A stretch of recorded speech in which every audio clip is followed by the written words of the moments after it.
स्थापितं येन श्री चैतन्य मनोभीष्टं स्थापितं येन भूतले स्वयं रूपः तदा मदन्ति स्वपदास्नितिकम्। वन्देः श्रीगुरो श्रीयुतपदकमलं श्रीगुरून् वैश्वान् च श्रीरूपं सागरजातं सहगण रघुनाथान्वितसजीवं साद्वैतं सावधूतं परिजन सहितं कृष्ण चैतन्य देवं श्री राधा कृष्ण पादान सहगण ललिता श्री विशाखान्वित हे कृष्ण करुणा सिंधु दीन बंधो जगतपते गोपेश गोपिका कांत राधा कांत नमोस्तुते।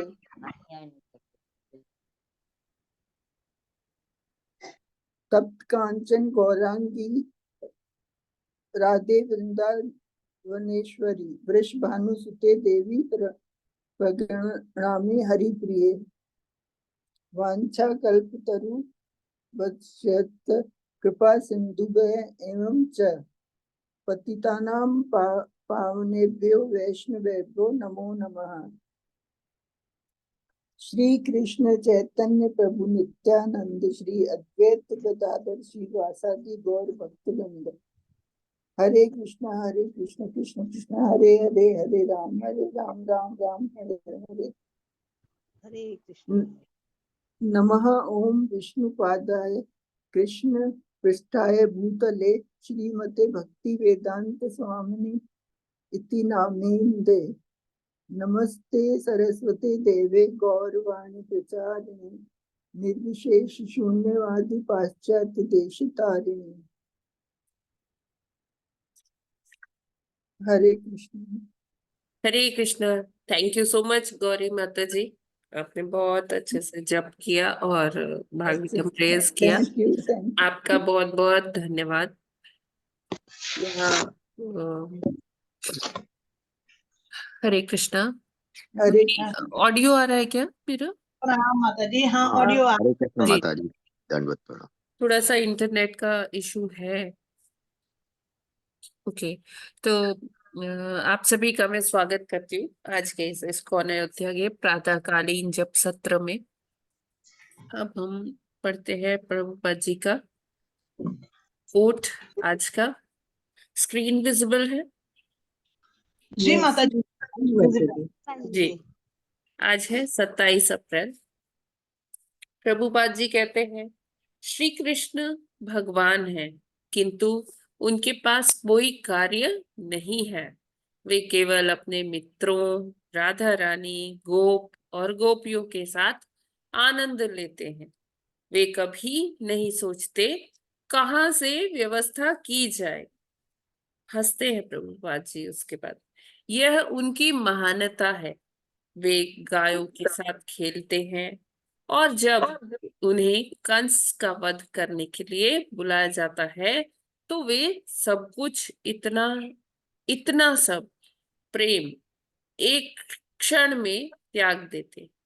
एक क्षण में वे वृंदावन और अपने सभी भक्तों को छोड़ देते हैं और वे भक्त जीवन भर श्री कृष्ण के लिए रोते रहे। और जब भी श्री कृष्ण को इसका स्मरण करवाया जाता है वे कहते हैं, मैं शीघ्र ही आ रहा हूं, चिंता ना करो, मैं शीघ्र ही आ रहा हूं। बॉस्टन 27 अप्रैल 1969। तो यहाँ पर प्रभुपाद जी आज फिर भगवान जी के बारे में बता रहे हैं। तो कहते, जैसे हमेशा ये कहा जाता है कि भगवान अपने गोलोक धाम में भी क्या करते हैं, चैन की बंसी बजाते हैं, है ना। क्यों? क्योंकि उन्होंने अपने सारे जो कार्य हैं वो सभी में बांट दिए हैं, है ना। तो जो ऑफिशियल कार्य करने होते हैं वो कौन करते हैं? वो विष्णु जी करते हैं। कैसे इस सृष्टि का मेंटेनेंस करना है, क्या करना है ना, पालन कैसे करना है सभी जीव जंतुओं का। और उनके हृदय में शिरोदक्षाय विष्णु बनकर भी वो परमात्मा रूप में रहते हैं विष्णु जी। और भगवान क्या करते हैं, भगवान नित्य ही लीला किया करते हैं। उसमें राधा रानी होती हैं, गोपियां होती हैं, उनके गोप सखा होते हैं, और भगवान नित्य ही वो लीला करते हैं। भगवान को ये टेंशन नहीं रहता कि अरे अभी कैसे आपूर्ति होगी, मुझे कुछ कमाने जाना पड़ेगा, कुछ व्यवस्था करनी पड़ेगी। वो उनके इशारे मात्र से, भ्रकुटियों के मूवमेंट से ही ये सारी व्यवस्थाएं अपने आप हो जाती है। भगवान इतने महान है, भगवान जो षड ऐश्वर्य पूर्ण है, उनके लिए कुछ भी असंभव नहीं है। लेकिन वो अपना समय क्या कैसे व्यतीत करते हैं, गोचारण में व्यतीत करते हैं, गोपियों के साथ रास करने में करते हैं, गोप सखाओं के साथ वो अलग अलग खेल खेलते हैं। लेकिन जब उन्हें अक्रूर जी लेने आते हैं कि अभी कृष्ण बलराम को मथुरा जाना होगा, तो वो एक क्षण में सब कुछ त्याग देते हैं। उनसे बड़ा वैरागी कोई नहीं है। एक पल में वो छोड़ देते हैं, उनको आसक्ति नहीं होती। अरे ये मेरी इतनी सारी गैया हैं, इतना जो मक्खन, मैं तो रोज मक्खन खाता हूँ, भगवान मैया बनाती है, और ये मैं कैसे खाऊंगा, या ये मेरा घर है, या ये मेरी मैया है, ये मेरे बाबा है, ये सारा गांव मेरा है। भगवान को बहुत मतलब वो जो ऐश्वर्य एक होता है, जो जिसमें होता है वैराग्य, तो भगवान सबसे बड़े वैरागी हैं। वो सब कुछ उनका है, लेकिन वो फिर भी उसमें कोई आसक्ति नहीं रखते। तो जब उनको अपने कार्य के लिए जाना होता है, तो वो एक क्षण में सब चीज छोड़ देते। आप इसी से अनुमान लगा लीजिए कि भगवान इतनी इतनी पूरी सृष्टि बनाते हैं, सब उसका पालन करते हैं, लेकिन उसमें कोई इंटरफेरेंस नहीं करते। वो और देवी देवताओं को दे देते हैं कि ठीक है, अब आप इसको आगे चलाइए, है ना। उसमें उनका ये नहीं होता कि अरे ये मेरा बनाया हुआ है, कोई दूसरा खराब ना करते, कहीं इसमें कुछ गड़बड़ ना हो जाए। भगवान वो सारी चीजें बनाकर उससे अलग हो जाते हैं। मतलब उनका निर्देशन चलता है बैक एंड पे, उनका सारा कुछ वही देख रहे हैं, लेकिन वो ऐसे सबको डेलीगेट करते हैं रेस्पॉन्सिबिलिटीज कि आप ये कर लो, आप ये कर लो, आप ये कर लो। और जब उनको नंदगांव से कहाँ आना था, वृंदावन आना था कृष्ण का वध करने के लिए, वो एक पल में सब कुछ उन्होंने त्याग दिया और चले आए वृंदावन, और उस sorry Mathura.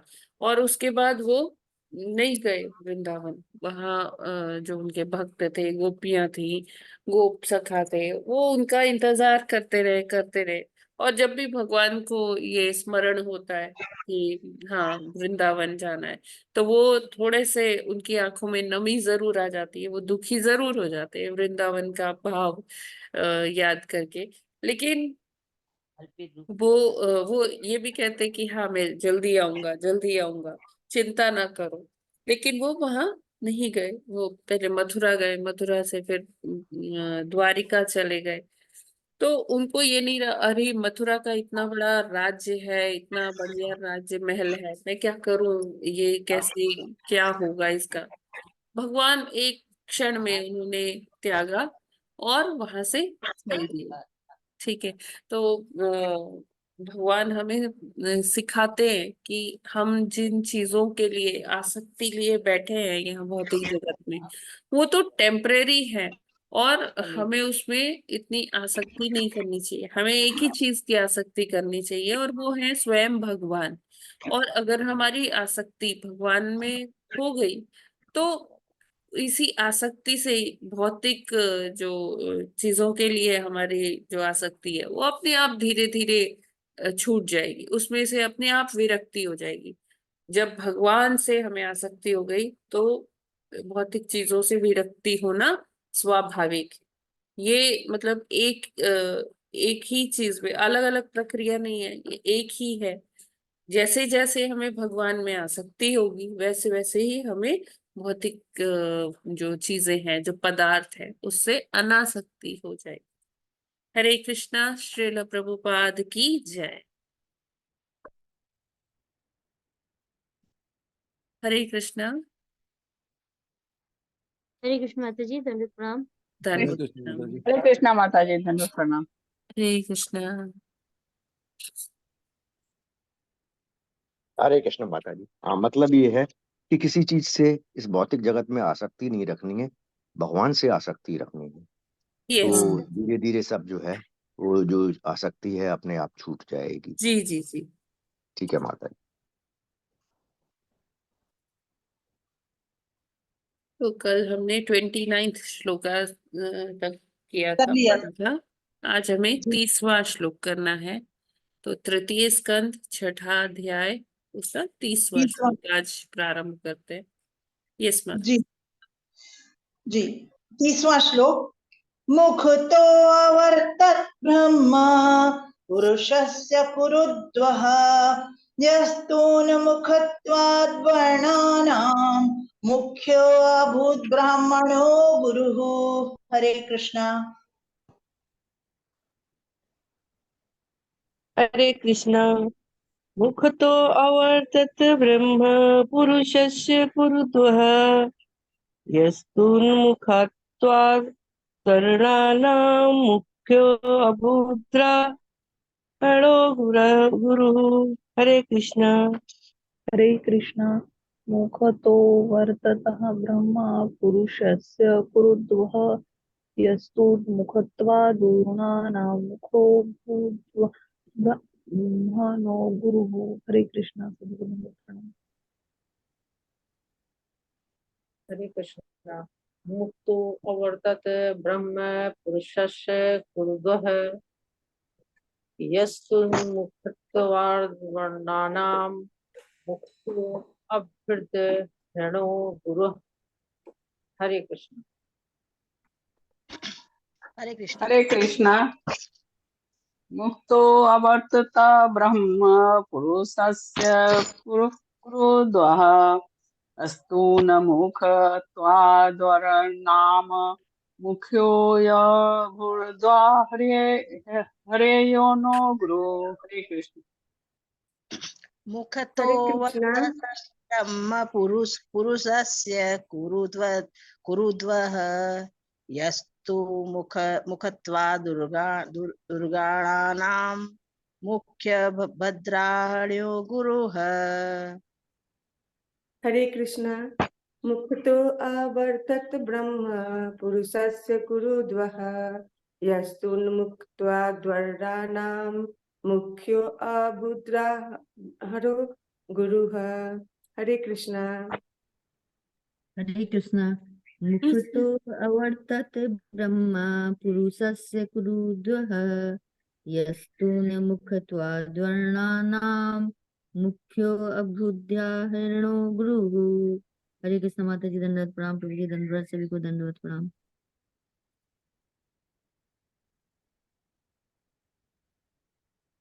Hare Krishna. Thank you so Hare much. Krishna. Hare Krishna. मुखतो अवर्तत ब्रह्म पुरुषस्य कुरुद्वः यस्तूनमुखत्वा दुर्वाणा मुख्यो अभूद ब्रह्मणो गुरु। हरे कृष्ण। हरे कृष्ण।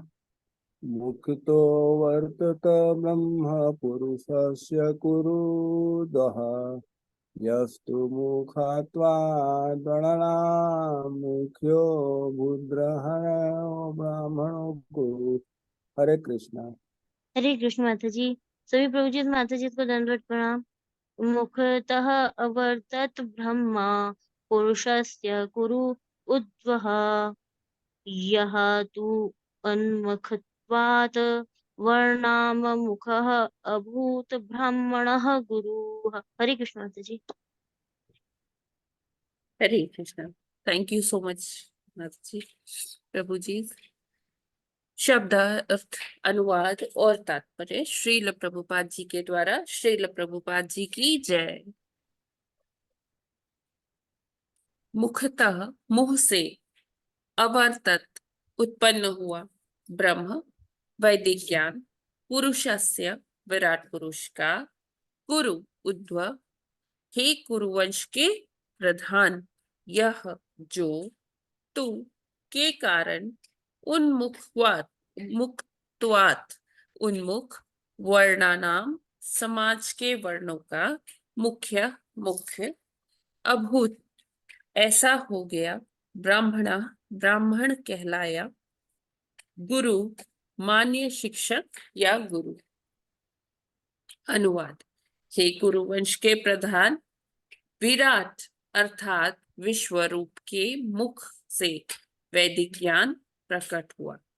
जो लोग इस वैदिक ज्ञान के प्रति उन्मुख होते हैं वे ब्राह्मण कहलाते हैं और वे समाज के सभी वर्णों के स्वाभाविक शिक्षक तथा गुरु हैं।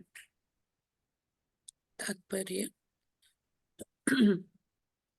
जैसा कि भगवत गीता के 4थे अध्याय के 13वें श्लोक में पुष्टि हुई है, मानव समाज के चारों वर्ण विराट रूप के शरीर के क्रमानुसार विकसित हुए हैं। ये शारीरिक विभाग हैं मुख, बाह, कमर तथा पांव।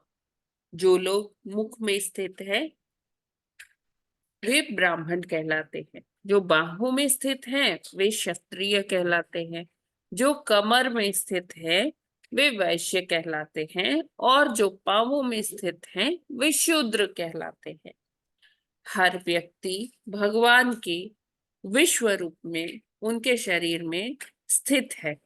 अतएव 4 वर्णों के रूप में किसी जाति को इसलिए निम्न नहीं माना जाना चाहिए कि वह शरीर के किसी विशेष भाग में स्थित है। हम अपने शरीरों में अपने हाथों या पांवों के प्रति अपने व्यवहारों में कोई वास्तविक भेदभाव नहीं बरतते। शरीर का अंग प्रत्यंग महत्वपूर्ण है। यद्यपि इनमें से मुख सर्वाधिक महत्वपूर्ण अंग है। यदि अन्य अंगों को शरीर से काटकर अलग कर दिया जाए तो मनुष्य जीवित रह सकता है, किंतु यदि उसका मुख काट दिया जाए तो वह जीवित नहीं रह सकता। अतः भगवान के शरीर का यह सर्वाधिक महत्वपूर्ण अंग उन ब्राह्मणों का आश्रय स्थल कहलाता है जो वैदिक ज्ञान के प्रति उन्मुख होते हैं। जो वैदिक ज्ञान के प्रति उन्मुख ना होकर संसारी मामलों के प्रति उन्मुख होता है वह ब्राह्मण नहीं कहला सकता, भले ही वह ब्राह्मण वंश में या ब्राह्मण पिता से क्यों न उत्पन्न हुआ हो। ब्राह्मण पिता से उत्पन्न होने से ही कोई ब्राह्मण बनने का पात्र नहीं हो जाता। ब्राह्मण की मुख्य योग्यता वैदिक ज्ञान के प्रति उसका झुकाव है। वेद भगवान के मुख में स्थित होते हैं और इसलिए जो कोई वैदिक ज्ञान के प्रति उन्मुख होता है वह निश्चय ही ब्राह्मण होता है। वैदिक ज्ञान के प्रति यह उन्मुखता भी किसी विशेष जाति या संप्रदाय तक सीमित नहीं है। किसी भी परिवार का तथा विश्व के किसी भी भाग का कोई भी व्यक्ति वैदिक ज्ञान के प्रति उन्मुख हो सकता है और इससे वह असली ब्राह्मण होने के योग्य हो जाता है। असली ब्राह्मण स्वाभाविक तौर पर शिक्षक या गुरु होता है। जब तक किसी को वैदिक ज्ञान नहीं है कोई व्यक्ति गुरु नहीं बन सकता। वेदों का सम्यक ज्ञान है भगवान को जानना और यही वैदिक ज्ञान का अंत अर्थात वेदांत है। जो व्यक्ति निर्विशेष ब्रह्म को प्राप्त है और जिसे पूर्ण पुरुषोत्तम भगवान के विषय में कोई जानकारी नहीं होती वह भले ही ब्राह्मण बन जाए किंतु वह गुरु नहीं बन सकता।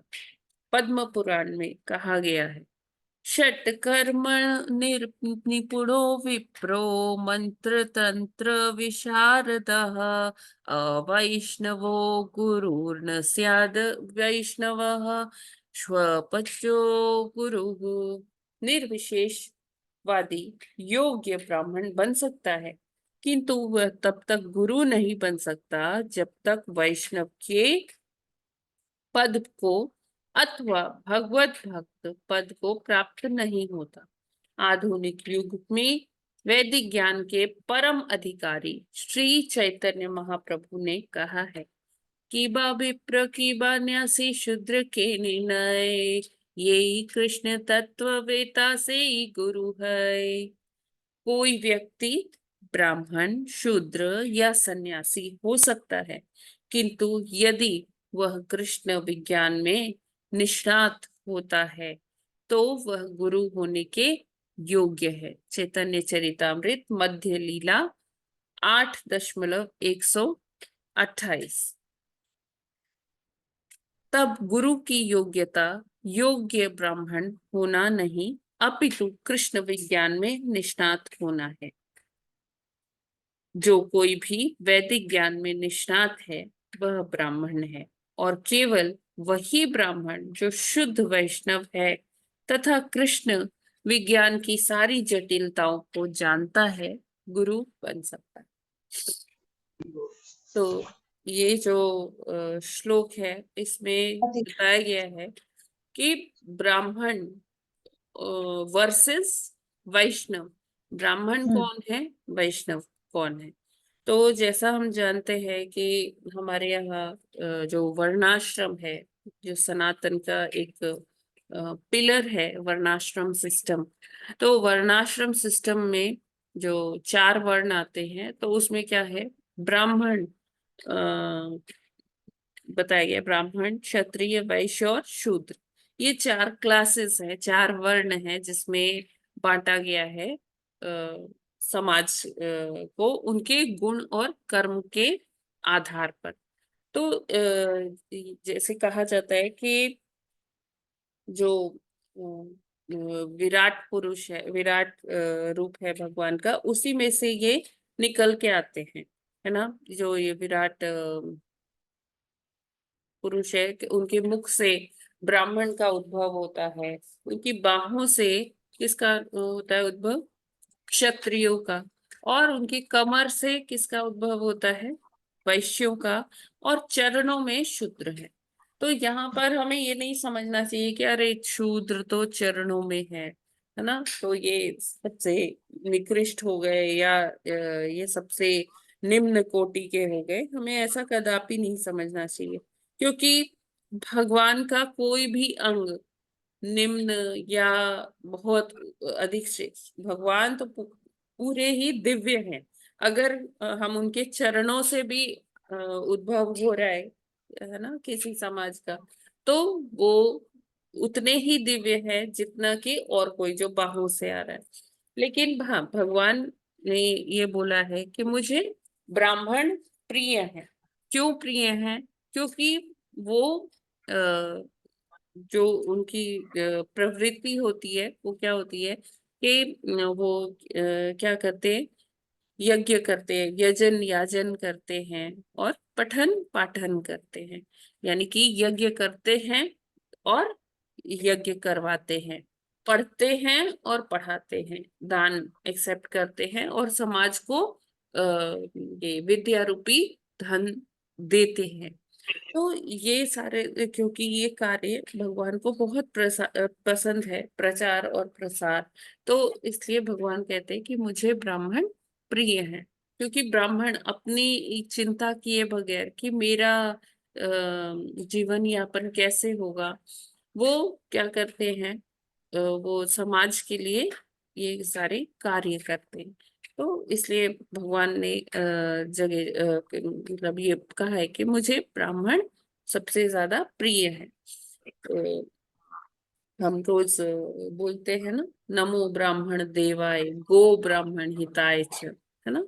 तो इसलिए भगवान कहते हैं मुझे ब्राह्मण प्रिय है। तो और अगर देखा जाए कि जैसे ये जो वर्णाश्रम सिस्टम है, एक बार प्रभुपाद जी से किसी ने पूछा कि आपके यहाँ ये जो कास्टिज्म है ये इतना क्यों इम्पोर्टेंट है, तो प्रभुपाद जी ने कहा कि उन्होंने कहा कि ऐसा पहले तो नहीं था, अब ये हो गया है कास्ट सिस्टम।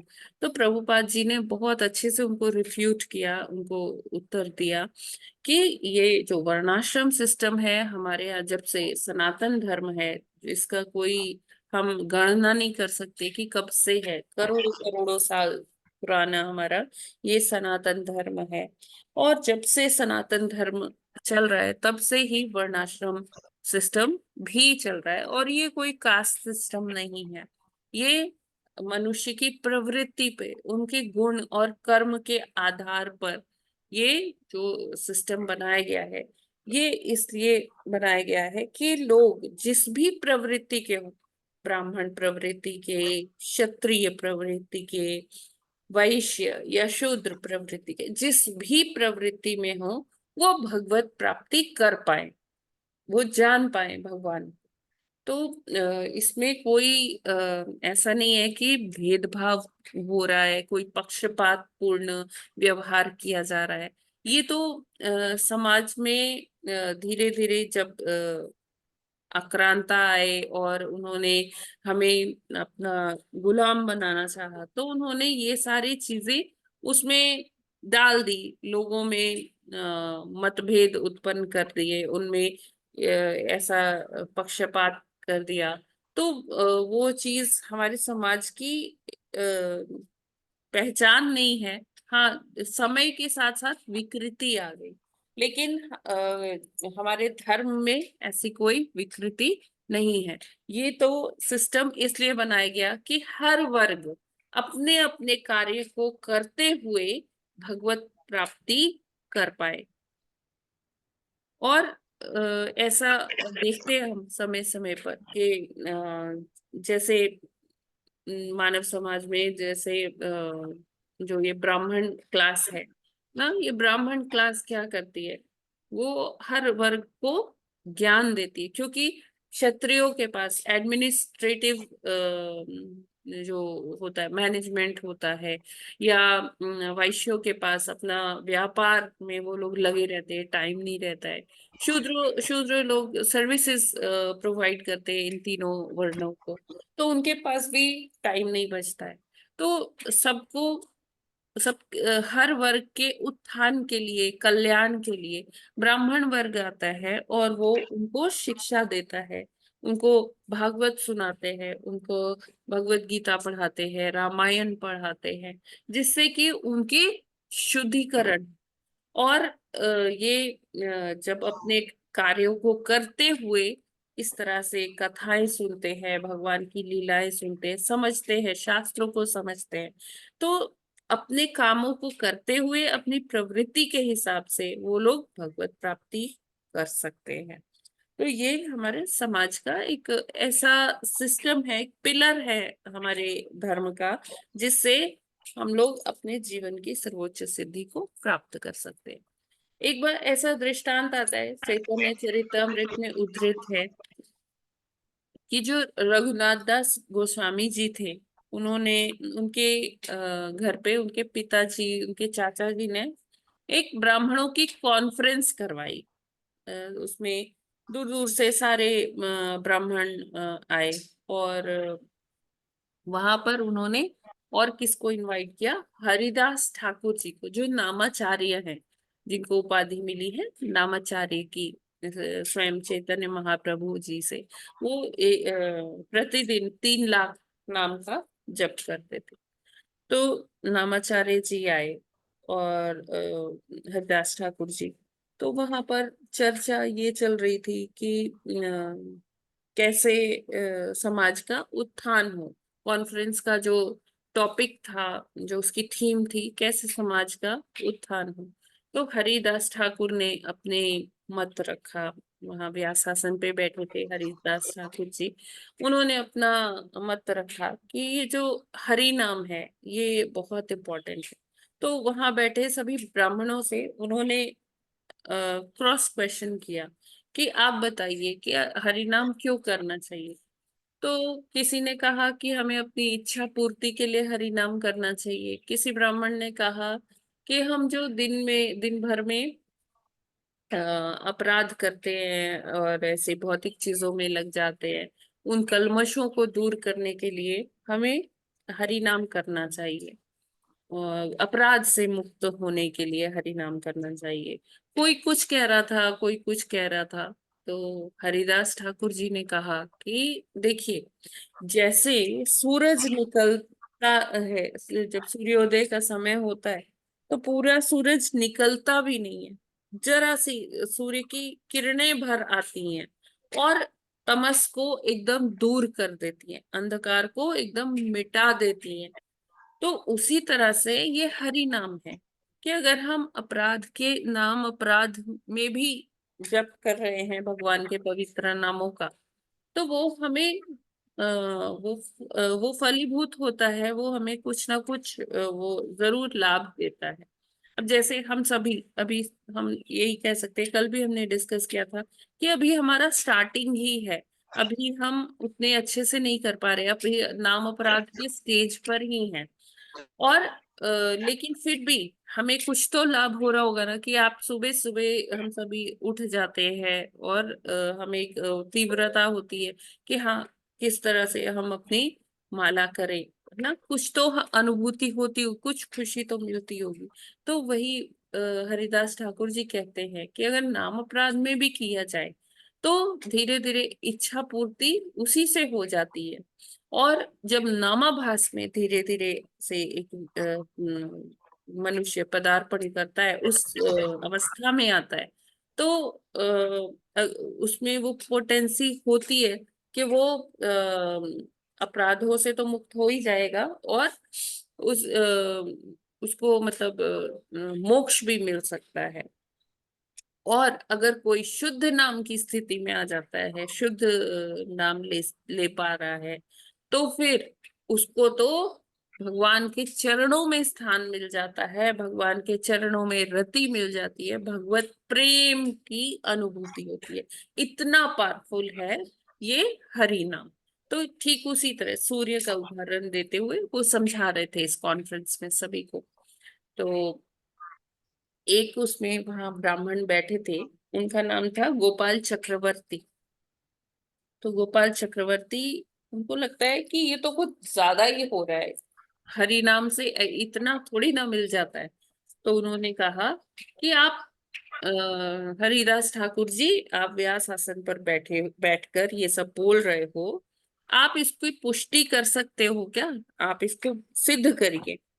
तो हरिदास ठाकुर कहते हैं कि ये तो सिद्ध ही है, हमारे आचार्य लोग और स्वयं चैतन्य महाप्रभु हमें हरि नाम का महिमा बताते हैं, है ना। तो वो वहाँ मतलब वो गोपाल चक्रवर्ती इतना थोड़ा सा एग्रेसिव हो जाता है, तो वहां से हरिदास ठाकुर उनको ज्यादा रिप्लाई करने के मूड में नहीं रहते, क्योंकि जो हमारे वैष्णवाचार्य होते हैं, वो बहुत संयमी होते, बहुत धैर्यवान होते हैं। वो बेवजह वाद विवाद की स्थिति में नहीं पड़ते, वो बस अपना जो उनको उद्धरण देना होता है वो दे देते हैं, जहां वाद विवाद है वो फिर वहां से निकल जाते हैं। तो वहां से हरिदास ठाकुर जी भी निकलने लग गए। तो ये जो ब्राह्मण थे गोपाल चक्रवर्ती जी, इन्होंने कहा कि देखिए, आप इसकी पुष्टि करिए, आप व्यास आसन पे बैठे थे, बैठकर आपने ये बोला है, आप इसकी पुष्टि करो, नहीं तो आप अपनी नाक कटवा लो। ऐसा उन्होंने हरिदास ठाकुर जी को बोला। हरिदास ठाकुर जी फिर भी वहां से निकल गए, उन्होंने कोई रिप्लाई बैक नहीं किया। तो बस उन्होंने इतना ही कहा कि अगर जो मैं ये कह रहा हूँ, मेरे वचन अगर झूठे हों, अगर ये मैं ना कर पाऊं, तो मैं खुद ही अपनी नाक काट के आपको दे दूंगा, कोई इसमें वो दो राय नहीं है। तो क्या होता है कि कुछ समय बीतता है और ये जो गोपाल चक्रवर्ती होते हैं, ये इनको लेप्रेसी हो जाती है। लेप्रेसी मतलब कि वो क्या कहते हैं, लेप्रेसी को कोढ़ माता जी। माता जी यस कोढ़ यस यस कुष्ठ रोग जी कुष्ठ रोग हाँ, कोढ़ हो जाता है, उनको कोढ़ का रोग हो जाता है। तो जिसमें जो शरीर की त्वचा और अंग होते हैं वो गलने लगते हैं, है ना। तो ये जो गोपाल चक्रवर्ती नाम के ब्राह्मण थे जिन्होंने हरिदास ठाकुर जी को ऑफेंड किया था, उनका जो कोढ़ उनको हुआ वो कहाँ से शुरू हुआ? वो नाक से ही शुरू हुआ और नाक ही उनकी गल गई। ऐसा क्यों हुआ? क्योंकि उन्होंने ब्राह्मण का को इस तरह उनका अपमान किया था, वैष्णव अपराध किया था। ब्राह्मण से भी ऊपर होते हैं वैष्णव, ठीक है ना। तो मतलब हमें यहाँ इस दृष्टांत से ये पता चलता है कि अ, जो वैष्णव है, अगर हमसे वैष्णव अपराध हो जाता है तो उसके लिए फिर हमें भगवान भी क्षमा नहीं करते ना। तो हमें कभी भी वैष्णवों के प्रति अपराध नहीं करना चाहिए ना। वैष्णव जो ये चार हमारे वर्णाश्रम के स्तंभ है, ब्राह्मण क्षत्रिय वैश्य शूद्र। तो ब्राह्मण तो ठीक है, भगवान को प्रिय है ही, लेकिन वैष्णव तो आप समझ लीजिए कि भगवान की फैमिली ही है, राइट। और वो इन चारों से श्रेष्ठ है वैष्णव जो होते हैं। तो जिसने भी कृष्ण का नाम ले लिया वो पूजनीय होता है, वैष्णव ऐसा मानते हैं। और अगर उनके प्रति कोई अपराध होता है तो भगवान भी उसे क्षमा नहीं कर पाते हैं। और ऐसा ही एक दृष्टांत आता है कि अद्वैताचार्य एक बार अपने घर पे क्या कर रहे होते हैं, वो श्राद्ध होते हैं ना, श्राद्ध की विधि कर रहे होते हैं। बहुत सारा पकवान बनाते हैं ब्राह्मणों को देने के लिए। और फिर वहां पर पदार्पण होता है हरिदास ठाकुर जी का, अद्वैताचार्य के दर्शन करने आए होते हैं। तो अद्वैताचार्य जी बहुत खुश होते हैं उनको देख के, नामाचार्य हरिदास ठाकुर जी को। तो वो कहते हैं कि आइए आइए आप, ये मैं ये श्राद्ध के लिए भोजन बनाया है मैंने, स्वच्छ प्रसादम है, तो आप इसे ग्रहण करिए। तो वो एकदम हैरान हो जाते हैं हरिदास ठाकुर जी। वो कहते हैं मैं तो निम्न कोटि का, मैं तो शूद्र से भी ज्यादा निम्न कोटि का हूँ, मैं तो चांडाल हूँ, मैं मलेच्छ हूँ ना। मैंने मुसलमान परिवार में जन्म लिया है, मैं ये भोजन करने का अधिकारी नहीं हूँ। बाकी के सारे ब्राह्मण जो हैं वो नाराज हो जाएंगे, वो क्या बोलेंगे कि आपने श्राद्ध का भोजन मुझे पवाया। तो अद्वैताचार्य जी कहते हैं कि आप उसकी चिंता ना करिए, डोंट वरी एट ऑल।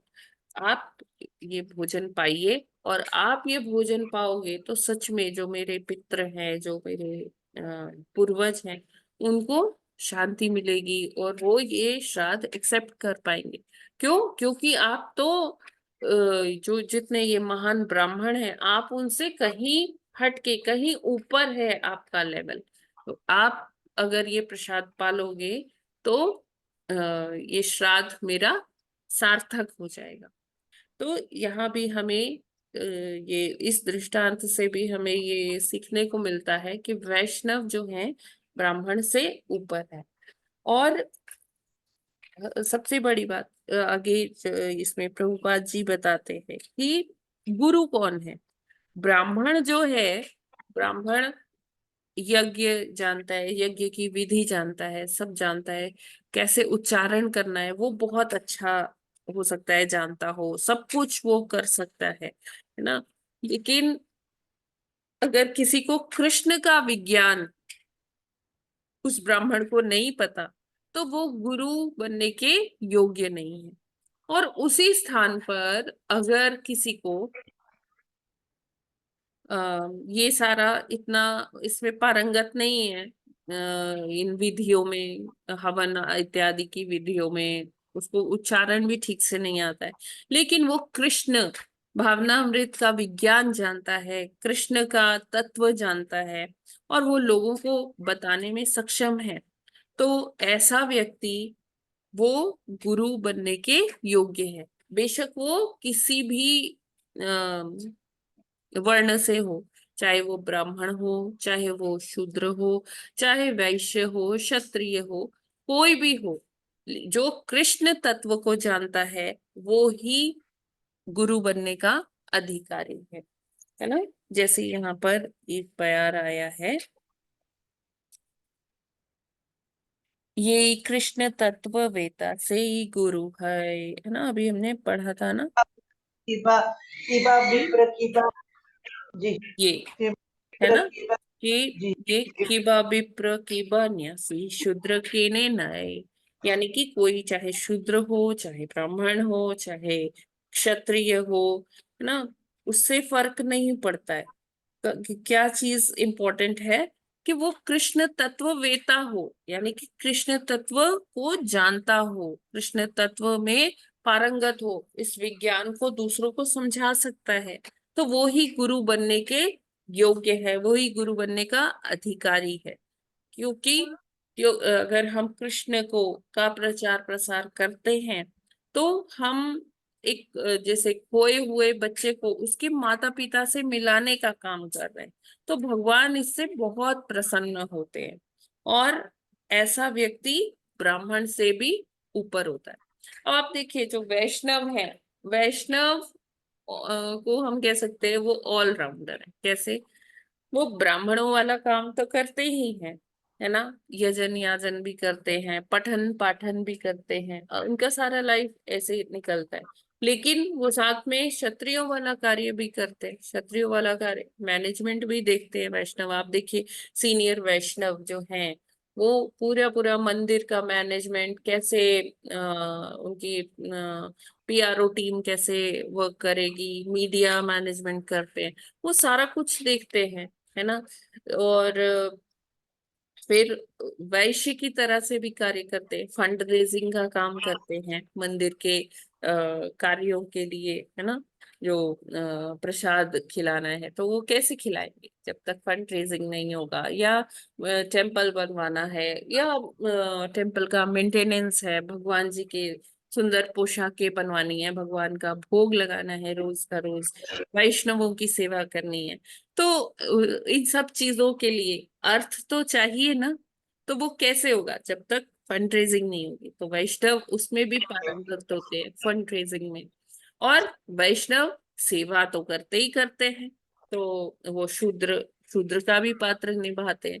तो वैष्णव जो है ऑलराउंडर है, वो चारों वर्णों का कार्य करने में सक्षम है, क्योंकि उनको उनका एकमात्र जो मिशन है, एकमात्र जो फोकस है, वो किस पर है? कृष्ण की सेवा पर, कि हम भगवान की सेवा करें, भगवान को प्रसन्न करने के लिए। क्योंकि वो अपनी स्थिति को जानता है वैष्णव कि मेरी स्थिति क्या है, मैं कौन हूँ। उनको वो मतलब शुरू से ये मतलब वैष्णव जो है उनके अंदर ये ज्ञान है कि मेरी स्थिति है भगवान का सेवक होना, भगवान का दास हूं मैं, और मुझे हमेशा ही उनकी सेवा में रत रहना है, उनको प्रसन्न करना है। तो वो इसी कार्यों में लगे रहते हैं। और कोई भी जो ब्राह्मण है, ब्राह्मण वो वैष्णव की स्थिति पर पहुंच सकता है अगर वो कृष्ण तत्व को जाने। ठीक है। और वैष्णव क्या है? वैष्णव ब्राह्मण तो है ही, और वो साथ में और वर्णों के कार्य भी करता है। जैसे आप ऐसे एग्जाम्पल समझ सकते हो कि कोई, हरे कृष्णा, कोई कुछ कह रहे हैं क्या?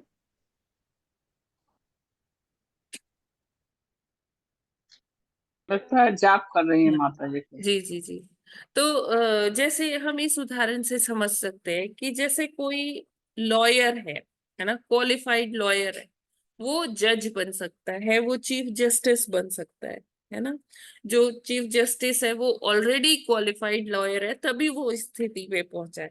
इसी तरह से वैष्णवों में ब्राह्मण के गुण तो हैं ही, तभी वो वैष्णव की स्थिति में पहुंचे हैं। लेकिन ब्राह्मण ब्राह्मण को वैष्णव बनने के लिए क्या करना होगा? उनको कृष्ण विज्ञान में पारंगत होना पड़ेगा। तभी वो तभी वो गुरु बनने के अधिकारी हो पाएंगे। हरि बोल। इसमें कोई प्रश्न है क्या? हरे हरे कृष्ण। कृष्णा माता जी, दंडवत प्रणाम। प्रणाम माता जी। माता जी, इसमें प्रसाद जी ने बिल्कुल क्लियर कर दिया कि ये जो 4 वर्ण है और इसमें जो मनुष्य एक दूसरे की भ्रांतियां ये फैलाता है कि शूद्र हो तुम, क्षत्रिय हो, वैश्य हो, मतलब कास्ट का ज्यादा हो, तो मनुष्य जो है अपने कर्मों से है ब्राह्मण, क्षत्रिय, शूद्र, वैश्य। ये क्लियर किया है ना प्रभुपाद जी ने माता जी? हाँ माता जी, प्रश्न क्या है? प्रश्न ये कि जो ब्राह्मण, क्षत्रिय, शूद्र, वैश्य, ये अपने कर्मों से हम बन सकते हैं। हाँ हाँ, वो तो जैसे हम 4.13 में पढ़ते हैं ना माता जी, जी भगवत जी गीता में, चातुर्वर्णम मया सृष्टम गुण कर्म विभागशः। हम अपनी प्रवृत्ति के अनुसार अपने गुण और कर्मों के आधार पर इसमें बांटे जाते हैं, जी चारों जी। वर्ण।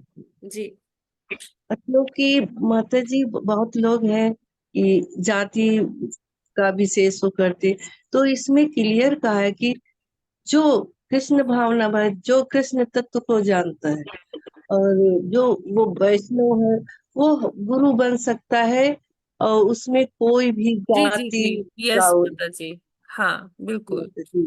इसमें पूरा और क्लियर जी जी, समाज के लिए और संदेश कोई दिया गया। प्रश्न है क्या किसी का?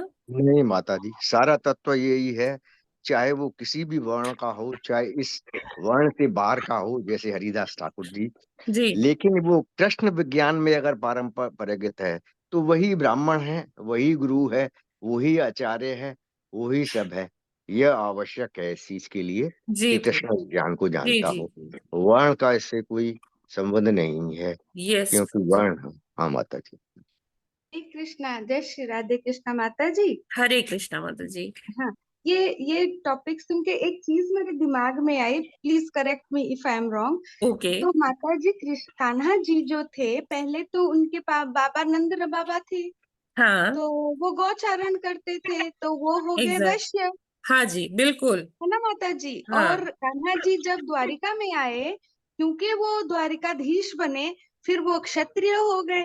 हाँ तो वन लाइफ टाइम में हम एक वर्ण से दूसरे वर्ण में मतलब वो कर सकते हैं माता जी, स्विच। और भी हम ले सकते हैं कि उन्होंने अर्जुन का रथ हाँका तो वो शूद्र हो गए, सारथी हाँ बने, करेक्ट है करेक्ट, ना? हाँ माता और जी, हाँ अर्जुन को उसी वहां पर ही ज्ञान भी ज्ञान दिया दिया, तो वो ज्ञान भी दिया। ब्राह्मण भी हो गए। उन्होंने चारों ओ ये निभाए। अच्छा, चारों वर्ण एक ही उसमें, यस माता जी। तो one can switch from one वर्ण टू अनदर, है ना यस माता जी। ऑब्वियसली। अच्छा ओके ओके, हाँ ठीक है माता जी। हरी बोल। माता जी अभी भी रेफरेंस में आया कि वैष्णव तो चारों वर्णों के कार्य करते हों, चाहे वो हाँ फंड कलेक्शन हो, मंदिर जी की जी सेवा हो, ड्रेस बनवाना हो, या कुछ हो। अभी के एग्जाम्पल में भी आ गया और भगवान कृष्ण के एग्जाम्पल में भी आ जी गया। प्रभु जी। तो वैष्णव तो सब कुछ है, चारों वर्ण के ही हैं ऑल वो। हाँ राउंड। माता हाँ जी, जी, हम तो शूद्र के शूद्र ही रहेंगे, हम तो वो देखिए सब कलयुग में हाँ सारे लोग शूद्र ही हैं, जी जी जी। है ना? कलयुग में बाय बर्थ जो है सब शूद्र ही होते हैं। ये माता और जी क्यों कहा आपने, मतलब समझना चाहते हैं? हाँ हाँ कलयुग बिल्कुल। तो देखिए ये हमारे शास्त्रों में भी आता है कि जन्म से सब शूद्र होते हैं, ये जन्म से कोई ब्राह्मण क्षत्रिय। हाँ अभी हम ऐसा करते हैं कि हाँ ये पिता का पुत्र, अगर पिता ब्राह्मण है तो पुत्र भी ब्राह्मण होगा, पिता शूद्र है तो पुत्र भी शूद्र होगा। अब ये हमारी अंडरस्टैंडिंग बन गई है, लेकिन शास्त्र कहता है कि जन्म के समय हर जो शिशु है वो शूद्र ही कैटेगरी में आता है। क्यों? क्योंकि उस समय उसकी कोई प्रवृत्ति डेवलप नहीं हो पाती, इतनी चेतना नहीं रहती छोटे बच्चे की ना। तो और जैसे जैसे वो बड़ा होता है उसकी एक प्रवृत्ति बनती जाती है, जो उसके जो स्वभाव, जो वो जिस तरह की चेतना लेकर आया है, वो चेतना विकसित जैसे जैसे होती है तो हमें जैसे कहते हैं ना, पूत के पांव पालने में ही नजर आने लगते हैं कि वो कैसे स्वभाव का होगा, है ना? वो ब्राह्मण स्वभाव का है या क्षत्रिय स्वभाव का है, कुछ बच्चे बड़े एग्रेसिव होते हैं, कुछ छोटे बच्चे वो बहुत शांत स्वभाव के होते हैं, कुछ पहले से ही मनी माइंडेड होते हैं। तो ये धीरे धीरे उसकी जो टेंडेंसीज है, जो प्रवृत्ति है, उसके आधार पर समझा जा सकता है कि वो बच्चा किस कैटेगरी में फॉल करेगा। लेकिन जन्म के समय सारे बच्चे शूद्र ही कहलाते हैं। और कलयुग में 99.9% लोग शूद्र ही हैं, क्योंकि आज का जो हमारा समाज है, आज हम क्या सोचते हैं कि मुझे नौकरी मिल जाए, कोई सरकारी नौकरी के पीछे पड़ा है, कोई मल्टीनेशनल कंपनीज में, कॉरपोरेट्स में नौकरी करना चाहता है। बात हर जगह नौकरी की ही हो रही है ना। आप चाहे पॉलिटिकल पार्टीज के इलेक्शन मैनिफेस्टोस देख लीजिए, घोषणा पत्र देख लीजिए, संकल्प पत्र जो भी कहते हैं वो देख लीजिए, तो उसमें इस चीज का स्पेशल मेंशन रहता है कि हम इतनी नौकरियां जनरेट करेंगे। मतलब उसका क्या है कि हम इतने शूद्र बनाएंगे, ठीक है। जबकि हमारा जो शास्त्र है वो क्या कहते हैं, प्रभुपाद जी ने अक्सर इस चीज को डिस्कस किया है कि आप शूद्र बनने का क्यों सोचते हो, आप एंटरप्रेन्योर बनने का कोशिश क्यों नहीं करते। आप अपना व्यापार करके, अगर हमारे पास एक छोटा सा जमीन का टुकड़ा है और एक गाय है, तो हम आराम से अपना जीवन यापन कर सकते हैं। और इस दिशा में बड़ी सारी फार्म कम्युनिटीज भी बनी है, तो वहां पर वो लोग एकदम वैसे जैसे एकदम वैदिक स्टाइल में वो लोग अपना जीवन यापन करते हैं। वहां कोई मशीनरी का उपयोग नहीं होता, सारा कुछ वैदिक लाइफस्टाइल से होता है। जैसे फार्मिंग भी होगी ना, वो बैलों से माध्यम से होगी जैसे पहले होती थी, बहुत ही इको फ्रेंडली माहौल में होता है। तो प्रभुपाद जी ने एक बार उनका लेक्चर के दौरान उन्होंने कहा कि देखिए, अपने भक्तों से को एड्रेस कर रहे थे, तो उन्होंने कहा कि देखो 50% काम मैंने कर दिया है ना। आप लोग को मंदिर बनवा के दे दिया है और मंदिर में सेवाएं कैसे होती हैं ये कर दिया है। अब आपको जो रिमेनिंग 50% है वो अब आप सभी की रिस्पॉन्सिबिलिटी है वो पूरा करना है। वो क्या है, वर्ण आश्रम को स्थापित करना, है ना। तो जैसे पाश्चात्य जगत में तो वर्णाश्रम है नहीं। एक बार क्या हुआ कि एक रशियन एक माता जी, हरि बोल, माता यस, हाँ, माता जी, मे आई इंटरप्ट? क्या? माता जी, मैं कुछ ऐड करना चाहूंगी। अभी हंगरी में एक ऐसे ही पूरा जैसे हाँ हाँ, यस प्रभुपाद माता जी जी, का उसके जी मॉडल जी के जी बेस जी, पे पूरा का पूरा एक बनाया है। इतना यस माता सुंदर है जी, वो, इतना सुंदर। मैंने हाँ उसका वो बहुत देखा सुंदर, था माता जी, जी जी जी। बहुत मन किया काश मैं भी वहां होती और मैं भी ऐसा एक वो करती। हाँ, इतना मन हुआ था, तो बहुत माता जी सुंदर है। हमारे यहाँ भी है, हंगरी जाने एक का हमें गुजरात में, जरूरत नहीं है। हमें माता जी वहां पे आप वहां गुजरात जाओ, में अभी। गोवर्धन इको विलेज, अच्छा, हाँ, ओके। मुंबई के अभी पास है। गुजरात में भी हुआ है, मैंने हाँ, सुना था, गुजरात में माता भी जी हुआ देखा है, था। और मुंबई हाँ, के वो थोड़ा पास है, छोटा है, वो थोड़ा मुंबई के छोटा है पास है, गुजरात। इस्कॉन का ही है, गौरांग प्रभु जी जी के जी जी। निर्देशन में चलता है। तो वो है गोवर्धन इको विलेज, और वहां भी जी इसी माता तरह जी। की फार्म कम्युनिटी डेवलप है ना, जी जी वाडा जी में। जी। तो आप वहां भी दर्शन कर सकते हैं, हमें हंगरी जाने का जरूरत नहीं है। इवन नहीं है। मायापुर में भी ऐसे ही फार्म कम्युनिटी है। नहीं माता जी, जी जाने का नहीं, to be a part of it. हाँ हाँ, तो you can be a part of it, हाँ, you just try to go to Govardhan eco village. क्या करे माता जी, घर का हरे तो कृष्ण माता जी। हरे कृष्ण माता हाँ। जी, दंडवत प्रणाम। दंडवत प्रणाम माता हरे जी। कृष्ण माता जी। जी माता माता जी आप सब मेरे पास आ जाइए, कहीं जाने की जरूरत नहीं है। हरी बोल। देखिए, माता जी का ओपन इनविटेशन है हम सबके लिए। आ जाओ सब, हंगरी बढ़िया, की भी वहां सारी पर ख्वाहिश पूरी माता हो जी जाएगी। प्रसादम भी खिलाएगी सबको, और हाँ, फार्म और कम्युनिटी का हमें सब्जी भी मजा भी सब्जी मिलेगा भी वहां। उगाती हूँ। ज्यादा जमीन भी नहीं है, एक हाँ हाँ, गाय भी है। हरी बोल। सब कुछ है। तो आप माता जी तो प्रभुपाद ऐसा जी को एकदम फॉलो कर रहे हैं। प्रभुपाद जी का थोड़ा विषय थोड़ा। विशेष थोड़ा आशीर्वाद आपके साथ है माता जी। तो क्योंकि हाँ, देखिए अभी जो भी इनकम शहरों हो रही में है मेरी कहाँ यही। गो सेवा कहाँ करने को मिलता है ना। तो हम्म, भगवान का विशेष आशीर्वाद है जिसको ये मौका मिल रहा है गो सेवा करने का। हम्म। और कुछ तो मैं नहीं कर पाती, बस ये सब कर रही हूँ। जी जी जी, नहीं माता जी, ये सबसे बड़ा कार्य है, भगवान को अत्यंत प्रिय है। भगवान भी देखिए कुछ और नहीं करते हैं, वो क्या करते हैं, गोचारण करने के लिए जाते हैं, गौओं को प्यार करते हैं, गौओं की सेवा करते हैं। तो दिस इज द कभी बेस्ट आस पास आओ वन कैन डू। माता जी, कभी दिल्ली आओ आस पास में नजफगढ़ के, तो मेरे को जरूर बताना, आना मेरे पास। जी जी माता जी, बिल्कुल हमारा हाँ, सौभाग्य होगा। जरूर। बिल्कुल माता जी। कोई भी भक्त, सबको सबको बोल रही हूँ, कोई भी भक्त आए तो मुझे जरूर कॉल करना। हरी बोल। मैं थैंक यू सो मच माता नजफगढ़ के जी। पास रहती हूँ, नजफगढ़ के पास रहती हूँ। जी जी जी, बहुत बढ़िया माता जी, हरे बहुत कृष्णा माता जी, बढ़िया। प्रणाम। हरे कृष्णा। सुप्रिया माता ji, you can ji always go माता टू जी। माता जी, अच्युत प्रिया देवी दासी माता ji. Ji thank ji you ji, so much माता जी। धन्यवाद। तो प्रभुपाद धन्यवाद जी माता ने जी। हमेशा हरे यही बोला कि मैंने 50% कार्य कर दिया है और 50% कार्य अब आप सबको करना है। प्रभुपाद जी का ये एक संदेश है सभी भक्तों के लिए कि वो स्थापना करें किसका, वर्णाश्रम सिस्टम का। तो अलग अलग फोरम्स पे इसमें चर्चा भी होती है कि कैसे ये किया जाए, कैसे क्या किया जाए। देखिए रशिया में क्या था कि कम्युनिज्म था, कम्युनिस्ट पार्टी का बोलबाला था। तो वहां पे उन्होंने कहा कि देखो कोई क्लास नहीं होनी चाहिए, सब इक्वल होना चाहिए, सब कुछ इक्वल होना चाहिए। तो सारी क्लास डिसॉल्व कर दी उन्होंने और सबको कहा कि सब एक प्लेटफॉर्म पे रहेंगे। तो सुनने में बहुत अच्छा लगता है कि हाँ सब एक प्लेटफॉर्म पे रहेंगे, लेकिन धीरे धीरे क्या हो गया, वहां पर एक क्लास बन गई वर्कर क्लास और एक क्लास बन गई मैनेजरियल क्लास। तो अभी क्या हुआ, एक्सप्लॉयटेशन शुरू हो गई कि जो मैनेजरियल क्लास थी, जो एडमिनिस्ट्रेटिव लोग थे, वो एक्सप्लॉयट करने लगे वर्कर क्लास को।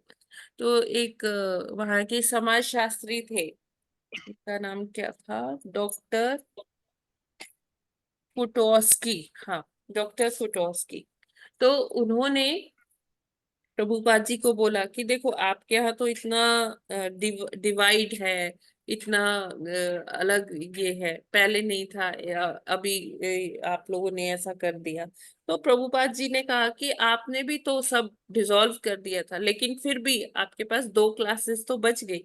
उसी तरह से हमारा भी दो क्लासेस है कि जैसे वैश्य और शूद्र है, वो सर्विसेज देते हैं, और ब्राह्मण और जो हमारे क्षत्रिय हैं, ये क्या है, ये आपके जैसे मैनेजरियल क्लास है, ये वो है। तो हमारे यहाँ भी ऐसे है। तो लेकिन जो हमने इसे चार वर्गों में बांटा है, ये अलग अलग मनुष्यों के प्रवृत्ति के हिसाब से, मनोस्थिति के हिसाब से इसे बांटा गया है। तो प्रभुपाद जी ने उनको समझाया, और अभी भी अलग अलग फोरम्स पे ये चर्चा होता रहता है कि कैसे हम वर्णाश्रम सिस्टम्स को आगे एग्जीक्यूट करें, क्योंकि अलग अलग देशों में अलग अलग टाइप की सरकारें हैं। कहीं पर कम्युनिस्ट सरकारें हैं, कहीं पर है डेमोक्रेसी। डेमोक्रेसी में भी हम कहते हैं कि इक्वालिटी, सब कोई इक्वल है, अलग नहीं है। लेकिन प्रभुपाद जी कहते हैं ये डेमोक्रेसी नहीं है, डेमोक्रेसी है, आसुरी प्रवृत्ति है। क्यों? क्योंकि हम जो अलग अलग सबका सोचने का नजरिया है, हम सबको एक धरातल पर कैसे मान सकते हैं, है ना। ये सुनने में शायद वो लगे, लेकिन प्रैक्टिकली अगर हम देखें कि हमारा सबका सोचने का तरीका, हर चीज, हर कार्य करने का तरीका सबका अलग है, सबके भाव, सबकी मनोस्थिति अलग है। तो अगर हम उस हिसाब से कैटेगराइजेशन कर रहे हैं तो उसमें कोई गलत नहीं है। सबको अपने मनोस्थिति के हिसाब से, अपनी प्रवृत्ति के हिसाब से कार्य करने दें, और ऐसा कार्य करते करते, क्योंकि क्या है कि कृष्ण भावनामृत सबके लिए, वो किसी वर्ण विशेष के लिए नहीं है कि ब्राह्मणों को ही भगवत प्राप्ति होगी, नहीं, ऐसा नहीं है।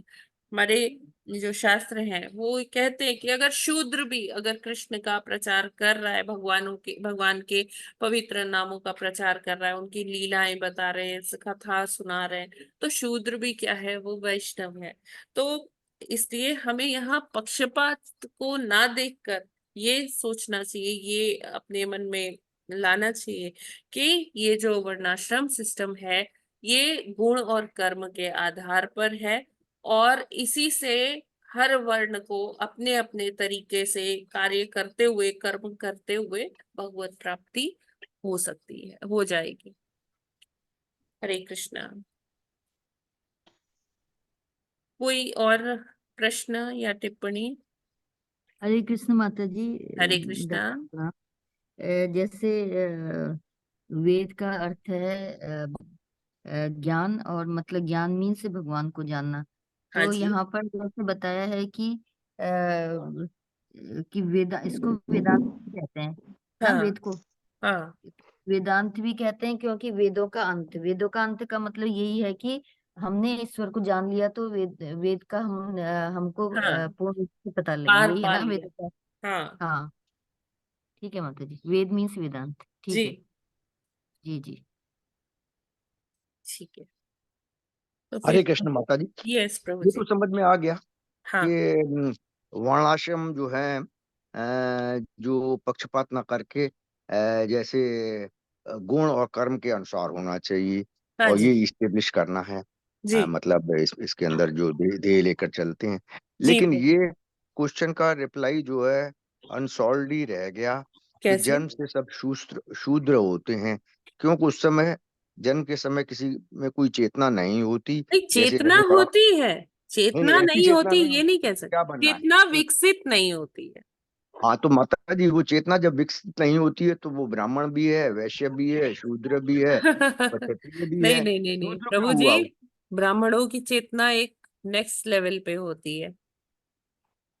उसकी तो कोई इस तरह का कोई वो अभी उसे पता ही नहीं है ना, तो वो कौन सी कैटेगरी में जाएगा, तो ये कैसे कह सकते हैं? मतलब मैं पूछ रहा हूँ कि जन्म से सब शूद्र ही होते हैं, ये बात तो एक्सप्लेन नहीं हुई ना। क्योंकि जन्म के समय जैसे शूद्र को कोई वेद के बारे में नहीं ज्ञान होता, कुछ नहीं पता होता जब तक उसे ब्राह्मण बताते नहीं है, है ना। तो अच्छा शूद्र बात जो है। है वो ये ब्राह्मणत्व तो की कैटेगरी में कैसे आएगा, हाँ जब हाँ। तक उसको शिक्षा नहीं मिलेगी। उसी तरह से एक छोटा बच्चा है, जब तक वो धीरे धीरे केजी नर्सरी, वो फर्स्ट सेकंड थर्ड, धीरे धीरे शिक्षा प्राप्त करके वो शूद्र ब्राह्मण भी बन सकता है, जैसी हाँ उसकी, ठीक है बात। है ना। हाँ, कुछ हद तक क्लियर है, ठीक है। जी जी जी। हरे हरे कृष्णा माता जी। यस माता जी, हरे कृष्णा। हरे कृष्णा माता जी, जैसे प्रभु जी ने अभी जो सवाल किया कि कैसे हम डिसाइड करेंगे कि वर्ण आश्रम मतलब कि वो ब्राह्मण है या क्षत्रिय या वैश्य है, तो हाँ एक बार मोग लीला प्रभु जी का क्लास कर रही थी तो मैंने भी उनसे यही सवाल किया था। तो उन्होंने मेरे को आंसर किया कि शुरुआत में तो सभी शूद्र होते हैं, लेकिन हाँ जब बच्चे गुरुकुल में पढ़ने जाते हैं, जी क्योंकि सभी बच्चे गुरुकुल में जाते थे, तो वहां जो गुरु होता था वो कैटेगराइज करता था बच्चों उनके के गुण। स्किल्स के आधार पे, जैसा उनकी मनोवृत्ति होती है उनके आधार पे उनको कि जैसे एक उस कक्षा में तरह की आते स्किल्स सिखाते थे। हैं जीनियस होता है, दूसरा थोड़ा सा लड़ाकू स्वभाव का होता है, बिल्कुल। बिजनेस माइंड होता है, और कुछ हाँ बच्चे ऐसे होते हैं जो बहुत डल होते हैं। तो उसी से वो डिसाइड करते थे कि किसको हमें वेद की शिक्षा देनी है, किसको हमें आर्मी युद्ध कौशल में ले जाना है, बिल्कुल। किसको हमें एंटरप्रेन्योर की शिक्षा देनी है, जी और जी किसको जी। हमें यस माता जी। जो मजदूर वर्ग है उसमें रखना है, हाँ जी। सर्वहारा। तो उन्होंने ये बात बताई थी कि इस तरीके से कैटेगराइज होता है हाँ कि माता कौन जी, यही बात ही है, जब हम 4.13 पढ़ते हैं उसमें यही लिखा हुआ है। माता जी। हाँ। नहीं माता जी, हरे कृष्ण माता जी, एक बात हरे कृष्णा। ऐड करना चाहूंगी माता जी। तो माता जी ये भी कहा जाता है ना, माता जी बोलूं क्या? हाँ बिल्कुल। माता जी ये भी कहा जाता है कि पहले ना जो कंसीव किया जाता था वो संस्कार के थ्रू किए जाते थे। आज ना इस तरीके का कोई है नहीं कि आप पहले गुरु और ना सबकी ना पहले लें आज्ञा, फिर कंसीव करें। और जो आप है ना गृहस्थ आश्रम में आए हैं, और लोगों को भी ज्ञान नहीं है इसका, अपने अध्यात्म का। शास्त्र नहीं पढ़ रहे होते हैं आजकल। तो माता जी वो इस कारण भी कहा जाता है कि सब शूद्र हैं। फिर उसके बाद में जब अगर आपके संस्कार होते हैं, जैसे बच्चे होते हैं, उनका कई तरीके के संस्कार होते हैं, जन्म से पहले भी कराया जाता है। और गुरु और ना माता पिता की आज्ञा लेके, यानी माता 50 माला करें और गुरु वो पिता भी 50 माला करें, फिर उसके बाद में आप इस ना रिलेशन में आए, तो वो जो वृत्ति होती है वो बहुत इफेक्ट करती है, जो आने वाली जो रहती है संतान रहती है। और फिर उसके बाद में माता जी वो भी बताते हैं कि ब्राह्मणों में भी द्विज रहते हैं, द्विज बंधु रहते हैं। जी माता जी। जी बिल्कुल। तो माता जी ये सब ना फॉलो होने के कारण अभी जो जितनी भी जनता है वो शूद्र इसलिए कहलाती है, क्योंकि ज्ञान नहीं है। जी, इसको हम ऐसे इंटरप्रेट कर सकते हैं माता जी कि इस समय कलयुग में स्पेशली इस समय ज्यादा लोग शूद्र क्यों हैं, ऐसा क्यों बोला जाता है कि सब शूद्र हैं? क्योंकि सब सर्विसेज दे रहे हैं, सब जॉब कर रहे हैं। कोई एंटरप्रेन्योर बनने की नहीं सोच रहा है, सबको जॉब चाहिए, है ना? तो जो सर्विसेज एग्जीक्यूट करते हैं, जो सर्विस क्लास होती है, उनको शूद्र कहते हैं। Simple as anything. तो जब कोई तो जॉब कर ये रहा है, भी है क्या माता ऑब्वियसली जी, उसके जो पास कह रही। ज्ञान अर्जन करने के लिए समय नहीं है। आप किसी को बोलो कि आइए मंदिर आइए, भगवत गीता का क्लास होता है या ऑनलाइन हमारी क्लास है, वो कहता है हमारे पास समय ही नहीं है, हमें जॉब पर जाना हम्म। है ना? जी। जी। तो माता जी जो मैं कह रही हूँ वो भी एप्लीकेबल है क्या इसके लिए, कि शूद्र होने का कारण ये भी है क्या? कि गर्भाधान संस्कार ना होना, हाँ, देखिए गर्भधारण गर्भाधान संस्कार नहीं, कोई संस्कार भी संस्कार हो, नहीं है। गर्भाधान संस्कार भी हो, लेकिन जन्म के समय सभी जो बच्चे हैं, शिशु है, वो शूद्र की कैटेगरी में ही आएगा। क्योंकि चेतना इतनी विकसित नहीं होती। धीरे धीरे जैसे जैसे वो बच्चा ज्ञान अर्जन करता है अपने माता पिता के सानिध्य में, अपने गुरु के सानिध्य में, तो वैसे वैसे उसकी चेतना और उसकी विकसित होती है। मतलब वो जो चेतना जो डोरमेंट तो स्टेट हम कोई में है, एक्सप्लेन जो वो करना धीरे चाहिए। धीरे वो सुप्तावस्था से वो और विकसित होती है, जैसे जैसे वो ज्ञान अर्जन करता है। भौतिक ज्ञान की बात नहीं कर रही हूँ, आध्यात्मिक ज्ञान की बात कर रही हूँ। वही वही। तो वो फिर उसमें वैसी क्वालिटीज जनरेट होती है, जैसे वो पूर्व जन्म से भी लेके आया और जो उसके माता पिता गुरु उसको ज्ञान दे रहे हैं, वो सारा मिक्स करके वो उसकी एक मनोवृत्ति बनती है कि भाई वो डिफेंस में जाएगा, या वो ब्राह्मणत्व की क्वालिटीज रिप्रेजेंट कर रहा है। अब जैसे छोटे छोटे बच्चे, वैष्णव बच्चों का आजकल रील्स आती है, वीडियोस आते हैं, हम देखते हैं, तो वो उनमें बहुत ब्राह्मणत्व की क्वालिटीज वो लोग फीचर करते हैं, है ना? कोई बच्चे होते हैं कि वो शुरू से ही मनी माइंडेड होते हैं, उनको अच्छे से वो हिसाब किताब कर पाते हैं, तो उनमें वैश्य क्वालिटीज होती है। अभी वैश्यों का क्या बात करें, जितने ये जैन्स हैं या अंबानीज हैं, अडानीज हैं, ये लोग कितने अच्छे से जो है ये इकोनॉमी को सपोर्ट कर रहे हैं। तो ये सारे पिलर्स हैं माता जी, और शूद्र तो माता नहीं जी होंगे। ये नहीं कह, हाँ। ये कारण जो अपन डिस्कस कर रहे हैं, वो यानी जब आप किसी को एक्सप्लेन करते हो तो आपको हम्म। ना य- जो मैं पॉइंट उठा रही हूँ वो नहीं बोलना चाहिए, आपको इस तरह से बोलना चाहिए जैसा आप बता रहे हाँ माता जी, जी जी जी, समझ हैं, गई है ना? मैं आपकी बात। हाँ। है ना? जी जी। पर बेसिक बेस में तो यही है ना माता जी? हाँ हाँ, बिल्कुल बिल्कुल। ठीक है, बिल्कुल। हरे हरे कृष्ण। कृष्ण माता जी। जी आपने प्रभु। दूसरे अध्याय में एक तो 52 श्लोक कहा था, पूरा ही पढ़ा था, तो हाँ। दो चीजों के ऊपर कमेंट करना है। जी। एक तो इसमें जो है माधवेंद्र पुरी जी ने ये तो कहा है कि अम,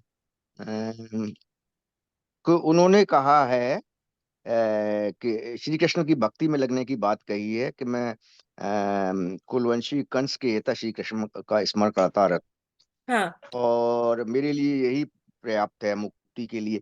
लेकिन शुरू में इन्होंने कहा है कि मेरी त्रिकाल प्रार्थनाओं जी तुम्हारी जय हो, जी हे स्नान तुम्हें प्रणाम है। ये शब्द क्यों कहे गए हैं? ये इसलिए कहे गए हैं क्योंकि जो श्रीपाद माधवेंद्र पुरी जी हैं वो अब उनको ध्यान नहीं रहता कि कब उनको संध्या करनी है।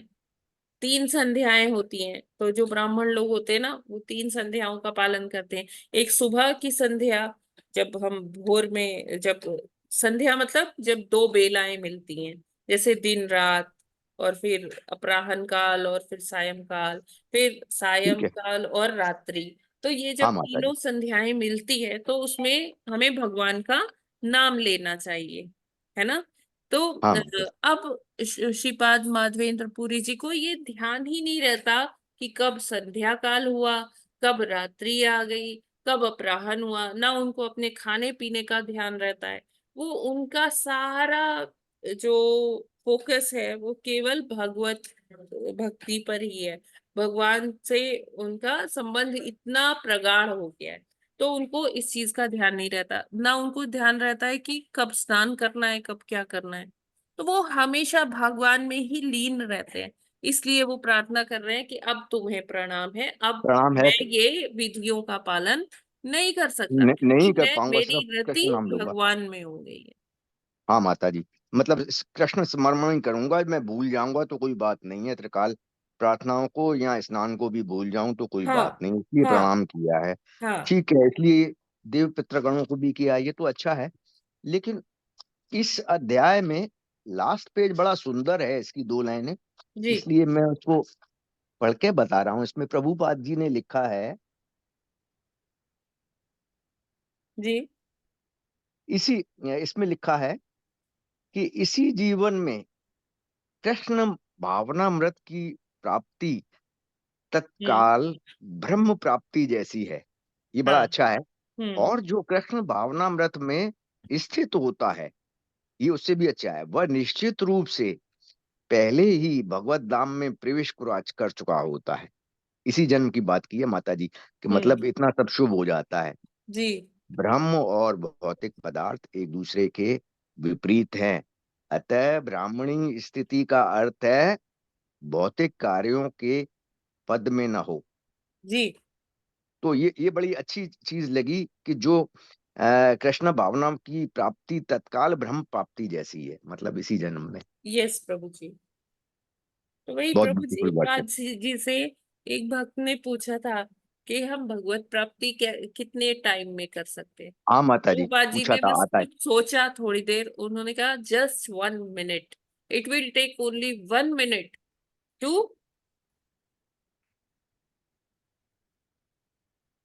हाँ माता जी, ये बहुत अच्छा विचार है। हरे कृष्णा। क्योंकि देखिए, ये भी बात आई थी कि भगवत हरे जो है कृष्णा। जप या। हरे कृष्ण माता जी। मेरी आवाज आ रही है क्या? हाँ माता जी, बहुत साफ आ रही है। मुझे आवाज क्लियर नहीं सुनाई दे रही। हाँ जी प्रभु हाँ जी, आप माता जी। रिपीट हाँ करेंगे क्या? माता जी। हाँ, ये बहुत अच्छा है कि इसी जन्म या एक पल जो कहा था, बहुत अच्छी बात इसलिए है क्योंकि ये भी बात डिस्कशन में आई थी कल कि क्या इतने मन से हम भगवत भक्ति कर पाते हैं। तो माता जी, जैसे सुबह 4:30 4:15 से ये सिलसिला शुरू हो जाता है तो 7:30 तक चलता है, बाद में भी चलता रहता है 9 बजे, शाम को भी चलता रहता है वॉक के समय, बीच में भी लंच डिनर में। तो कभी ना कभी तो जो है, जो जीव या जैसे हम ही लोग हैं, जी कभी ना जी कभी तो जी मन से वो होती है ना प्रार्थना। तो बिल्कुल। प्रभुपाद जी वाली वो बात कि इसी जन्म या एक पल तो लागू होती है। हाँ क्योंकि पूरा का पूरा दिन तो इंसान जो है जब करेगा, जो 3 घंटे 4 घंटे 5 घंटे 2.5 घंटे, यस वो प्रभु। पूरा का पूरा तो ऐसा होगा नहीं कि वो जो है इतना ध्यान से ना हो। तो ये सिद्धांत बड़ा अच्छा था, और ये लाइनें जी, तो उतनी ही अच्छी हैं ये जितना देखिए कि ये लाइन एक हमें दिन। होप भी देती है और स्कोप भी देती है आगे बढ़ने का भक्ति में। हाँ हाँ, आगे बढ़ने का ही है कि इसी जन्म में भी अगर हम कर रहे हैं मन से तो वो ब्रह्म प्राप्ति जैसी ही है। यस प्रभु जी। और हाँ प्रभुपाद जी का लिखा हुआ एक एक वर्ड ऐसा लगता है कि वो हमें अपने हर शब्द से प्रेरणा दे रहे हैं, मोटिवेट कर रहे हैं कि तुम कर सकते हो। अतः माता जी इससे भी एक सुंदर लाइन लिखी है प्रभुपाद जी ने इसमें दूसरे अध्याय में। अतः भगवान की दिव्य प्रेमा भक्ति में व्यस्त रहने का अर्थ है, जैसे भक्त लोग करते हैं, डैश लगा के लिखा है, भगवत धाम को प्राप्त करना। जी। भक्ति ही इतनी अच्छी है, वो तो व्यस्त यस। रही है उसमें। उसका मतलब यही है कि भगवत धाम को प्राप्त करना। प्राप्त तो जी। पहले होगा कि नहीं होगा एक अलग बात है, हम्म। लेकिन इसी जीवन में ही संतोष करना है हम जो कुछ कर रहे हैं प्रेमा भक्ति का। बहुत यस। बहुत सुंदर लगी ये लाइनें। हरि बोल। हरे कृष्ण। माता जी बस यही कहना ठीक है, तो फिर आज हम लोग आज का ये सत्र यहीं पर विराम करते हैं, बहुत समय भी हो गया है और अब हम सब अपने हरे कृष्ण माता जी, दंडवत प्रणाम। दंडवत प्रणाम माता जी। माता जी आज हमारी एनिवर्सरी है, हरि बोल। भक्ति में आगे बढ़ने का थोड़ा सा आशीर्वाद दे दो। जी जी। अरे माता जी, हम कौन होते हैं आशीर्वाद देने वाले? नहीं सब माता जी, प्रभुपाद अभी जी देख रहे हैं, आप पढ़ा रहे हो तो गुरु ही हो इतना ना। सेवा करते हैं, आप इतने अच्छे से नाम जप करते हैं। तो आज हम निर्मला माता जी के लिए और रविंद्र प्रभु जी के लिए अ, हरे कृष्ण महामंत्र का जप करते हैं कि जिससे माता जी और प्रभु जी के आध्यात्मिक उन्नति के लिए अ, बहुत अच्छा ये वर्ष और अच्छा साबित हो। माता जी प्रभु जी मैं जानती हूँ दोनों बहुत ही अच्छे से भगवान की सेवा करते हैं। माता जी जब बैठती है तो उनके पीछे जो श्री कृष्ण भगवान है वो मुस्कुराते रहते हैं कि इतनी सुंदर भक्त बैठी है मेरी। तो आइए हम सभी हरे कृष्ण महामंत्र का उच्चारण करते हैं, माता जी को शुभकामनाएं देते हैं उनके वैवाहिक वर्षगांठ के उपलक्ष्य में। हरे कृष्णा हरे कृष्णा कृष्णा हरे कृष्ण कृष्णा हरे कृष्ण कृष्णा हरे कृष्ण हरे कृष्ण हरे हरे राम हरे हरे राम हरे राम राम राम हरे हरे राम हरे। राम राम राम हरे हरे हरे। हरे। माता जी बहुत बहुत बधाई, धन्यवाद माता जी। बहुत शुभकामनाएं। निर्मला माता जी, बहुत बहुत थैंक यू शुभकामनाएं माता माता जी, जी। प्रभु थैंक हरे जी यू। को भी कृष्णा। हमारी तरफ से विश करिएगा माता जी। जी आपको सभी को बहुत धन्यवाद माता जी। आपको बहुत हरे बहुत बधाई। बहुत बहुत धन्यवाद हरे माता कृष्ण जी। माता जी। सालगिरह के। हरे कृष्ण माता जी, एक छोटा सा सभी क्वेश्चन को और डेवलप हो माता गया है। जी को हाँ धन्यवाद। जी, बताइए माता प्रभु। जी जिस समय हम जप या पूजा के लिए करते हैं तो भगवान कृष्ण की मूर्ति या तस्वीर सामने होनी चाहिए तो ज्यादा उचित है क्या पीछे होने से? और दूसरी चीज, क्या पूर्व की दिशा में भगवान ने कहा है तो पूर्व देखिए की प्रभु दिशा जी, में मुंह होना चाहिए? दोनों चीजें होनी जहाँ चाहिए क्या मूर्ति भी? भगवान है वहां हमें वास्तु, दिशा, ये सब की कोई चिंता नहीं करनी चाहिए। भगवान अच्छा माता के जी। लिए कुछ भी वो नहीं। जब हम हाँ, जब हम कर्म कांड करते हैं तब हमें देखना पड़ता है, अरे ये दिशा में नहीं उस दिशा में बैठो, इस दिशा में नहीं उधर करो मुंह, ऐसा होना हाँ चाहिए माता वैसा जी। होना चाहिए। लेकिन जब हम भगवत प्राप्ति के लिए भगवान की भक्ति कर रहे होते हैं तो उसमें हाँ कोई माता जी। दिशा बाधा नहीं देती, सारी दिशाएं भगवान के चरणों में हैं, उनके हाँ माता दास जी। हैं।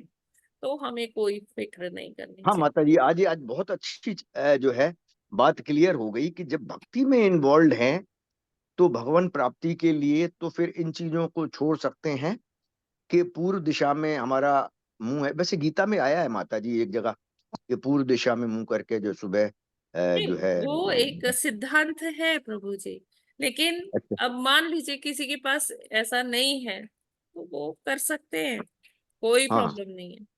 हाँ माता जी, मैं समझ गया कि भक्ति ही मेन है इस संस्था के द्वारा जो गाइडलाइंस ये हैं। जैसे हमने एक और सब बार ये पढ़ा था कि काल भगवान का दास है ना? तो भगवान के कार्यों में या भगवान के धाम में काल कोई अपना प्रभाव नहीं दिखा सकता, वो दास की तरह से कार्य करता है। इसी तरह से हाँ दिशाएं माता भी जी। हैं, हाँ वो भगवान की दासी हैं। मैं माता जी समझ गया कि इस सिर्फ भक्ति में इन्वॉल्व रहें और इन चीजों की तरफ अगर ना भी ध्यान दें कि पूर्व दिशा है कि पश्चिम है और तस्वीर या मूर्ति साइड में है कि सामने है, तो ये तो और विग्रह अच्छा है। विग्रह हाँ विग्रह, हाँ विग्रह। मूर्ति हाँ नहीं। माता जी, अब जो है अभी एक क्वेश्चन और डेवलप हुआ, आपने पूछा तो मैं भूल गया क्या था। चलिए ठीक है माता जी, क्लियर हो गया कि विग्रह सामने हो कि साइड में हो, उससे कोई फर्क नहीं पड़ेगा, जी जी जी। और पूर्व और उत्तर का कोई फर्क नहीं पड़ेगा। ठीक है माता नहीं, जी, मैं हरे ये नहीं कह रही हूँ कि हमें भगवान की तरफ पीठ करके बैठना चाहिए, ऐसा नहीं है। भगवान हाँ की तरफ हमें पीठ करके नहीं बैठना चाहिए, हमारा मुख ही होना चाहिए। लेकिन माता जी पीठ करके नहीं बैठते, वो माता जी मैं थोड़ा साइड सा, में बैठती हूँ। हाँ, साइड में बैठती हैं। जी हाँ मुझे भी माता जी, अच्छा नहीं लगता ना कि पीठ हाँ करके नहीं हाँ बैठना हाँ, चाहिए यस भगवान के माता जी। सामने। तो हाँ माता जी मतलब ठीक। ऐसा नहीं है कि हमें भगवान हाँ की माता तरफ जी, अभी अभी काल की बात आई, मुझे क्वेश्चन याद आ गया।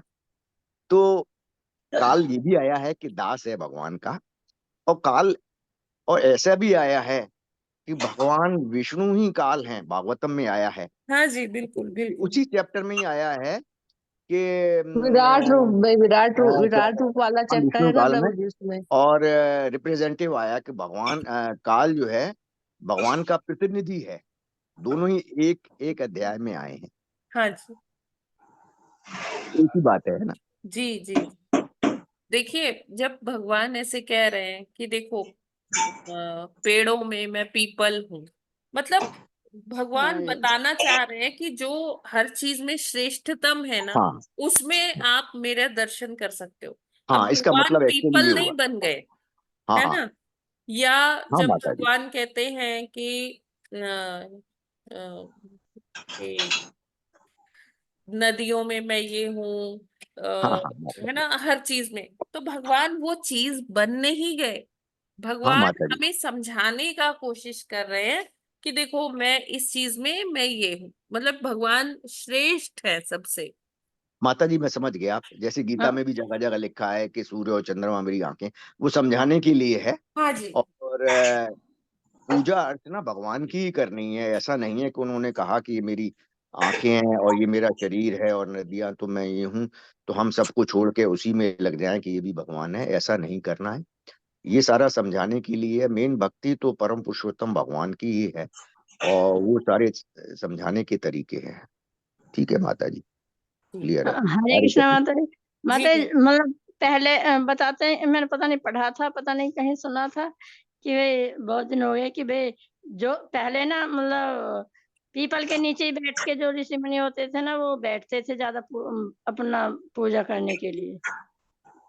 हाँ, क्योंकि पीपल के पेड़ के नीचे ऑक्सीजन बहुत अच्छी मिलती है, हाँ जी दिन इसीलिए। और रात दोनों में ऑक्सीजन मिलती है। हाँ और कई बार जैसे गाँवों में बोलते हैं कि नहीं पीपल के पेड़ के नीचे भूत रहते हैं, उसमें वहां नहीं बैठना चाहिए, वहां नहीं सोना चाहिए। तो फिर हम सोचते थे पहले कि भाई अगर ऐसा होता है तो फिर ये ऋषि मुनि क्यों वहां पूजा पीपल करते थे हो बैठ गया, के। बरगद हो गया, ये सारे बड़े हाँ जी ऑस्पिशियस है। हाँ जी, बरगद का पेड़ और ये हम्म। पीपल के पेड़ ये बड़े माने गए हैं। जी जी हाँ जी माता जी, मतलब हमें हाँ मिसगाइड नहीं होना चाहिए। हाँ जी मिसगाइड ये नहीं होना चाहिए कि ये और सारी चीजें भी भगवान हैं। भगवान तो परम पुरुषोत्तम कृष्ण ही है, जी। और जो कुछ है प्रभु जी अब हमारे यहीं समझ। पर हमें सत्र को विराम करना पड़ेगा, बहुत देर हो हाँ गई माता। है, हाँ अपने माता अपने जी। कार्यों में हरे हमें कृष्णा। लगना है ना। तो सब वेट कर रहे हैं। हाँ जी हरे कृष्णा, हरे सबको कृष्णा। दंडवत प्रणाम। हरे हरे कृष्णा कृष्णा। ग्रंथराज माता जी। श्रीमद् भागवतम हरे कृष्ण की हरे कृष्ण। जय। की जय जय। जय। जय जगत गुरु श्रील प्रभुपाद की जय। की जय। रामाचार्य जय हरिदास ठाकुर की ठाकुर जय। जी की जय। जय। जय अनंत कोटि वैष्णव भक्त वृंद की हाँ जी जय। की जय। जय वाञ्छाकल्पतरुभ्यश्च कृपा सिन्धुभ्य कृपा एव च जय पतितानां पापेभ्यो पापेभ्यो वैष्णवेभ्यो वैष्णवेभ्यो नमो नमो नमः। नमः। हरे हरे हरे कृष्णा कृष्णा माता जी, माता जी दंडवत दंडवत प्रणाम। प्रणाम। कृष्णा, सभी को सभी दंडवत भक्तों को प्रणाम। दंडवत प्रणाम। सभी प्रभु जी और सभी